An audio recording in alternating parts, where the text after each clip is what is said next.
Good evening. My name is Rick Schultz, and tonight on History Center, we will be talking about history.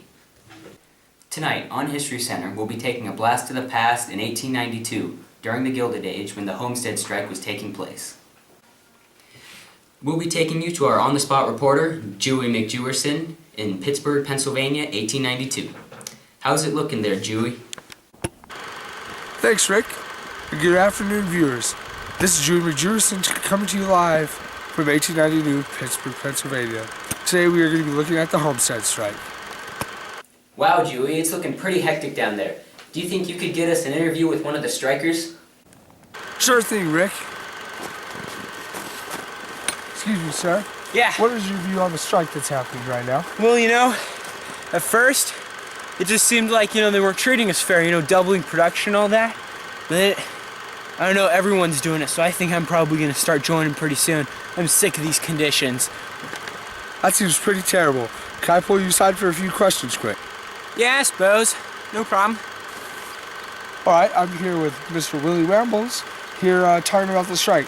So, what is your view on the whole labor unions and strike that have been going on recently? Well, I'm pleased to be here and all. I'm glad I have a job. A lot of people, they don't have their jobs.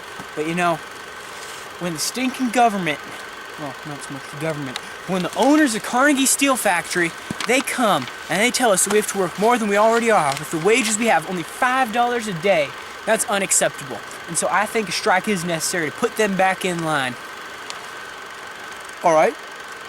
Who are you electing for in this next election? Well, see, the problem is none of the people running for president right now, none of them care about us workers. All they care about is the big corporations. And if there was someone running that would look out for the little man like me, that would be great. But if I have to vote, I'm going to vote for Benjamin Harrison because I'm a good Republican and I believe in low taxes, and I want him to be president because he done a good job already, and I think he can do good again. All right, thank you for that. What are your living conditions at this moment? Right now, I live in a cottage, it's got 4 rooms, pretty comfortable. Me and my wife and my 2-year-old kid, and, the wife does a good job like she's supposed to, She cleans the house, makes the food, takes care of the, animals, and like my son, he's kind of crazy. But she makes food, cleans, just like a woman's supposed to, and she can play the piano, and I'll tell you what, nothing better than a woman that can play the piano, just like they're supposed to. So what does your family do for entertainment then? Well, like I was saying, my wife, she plays the piano, and we listen to her just sing and sing. She's not good at singing, but it's better than doing nothing at all. All right. Well, I have one last question for you. Of course. What are your views on women's rights? Women's rights, I understand that women are pushing for more rights. They want to work. Even some of them are working in them sweatshops. And that's all fine and dandy, but it's really not fine and dandy because women, they need to be in the kitchen and in the house doing work, taking care of my kid. Because I'm out making the money, sweating, I got dirt on my arm. Look at that, dirt on my arm.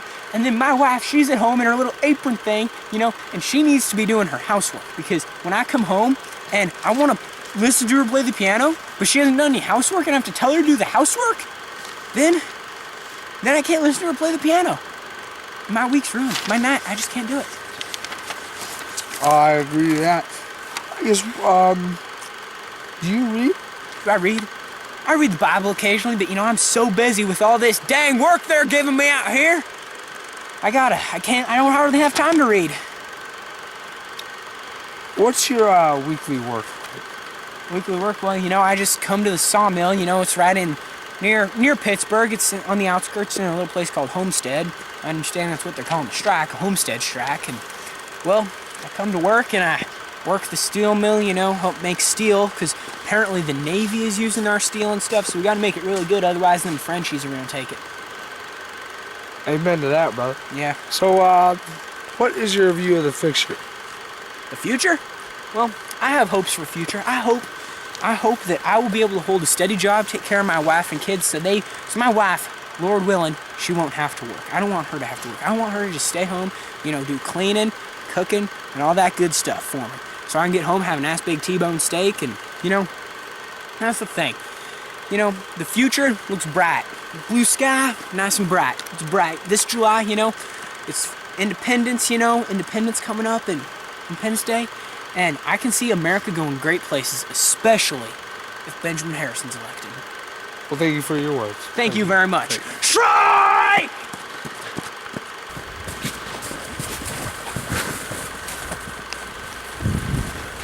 Oh. Die, you corporate swine! Back to you, Rick. Die! We'll get back to the action right after this quick commercial from our sponsor, Coca-Cola.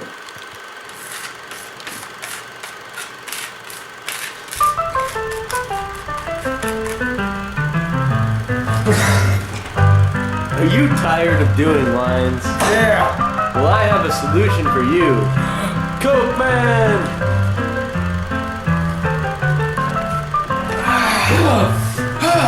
Have no fear, citizen!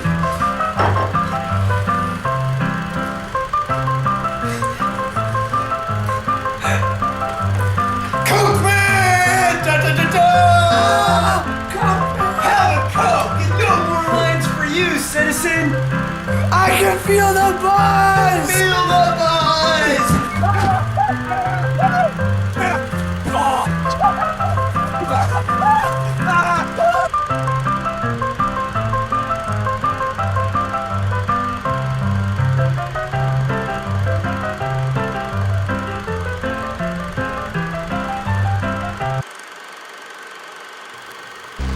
Let me make myself clear. A black man does not deserve the vote. Grover Cleveland is a racist man. Tariffs do not benefit the economy. He will not effectively support our economy. I will veto anything I do not like. He is a man that only cares for personal interests. Belgium should have full capabilities in the Congo. And if genocide happens, so what? This behemoth promotes genocide across the globe. Do you want this man to be your president? Support Benjamin Harrison for America. I'm Benjamin Harrison and I approve this message.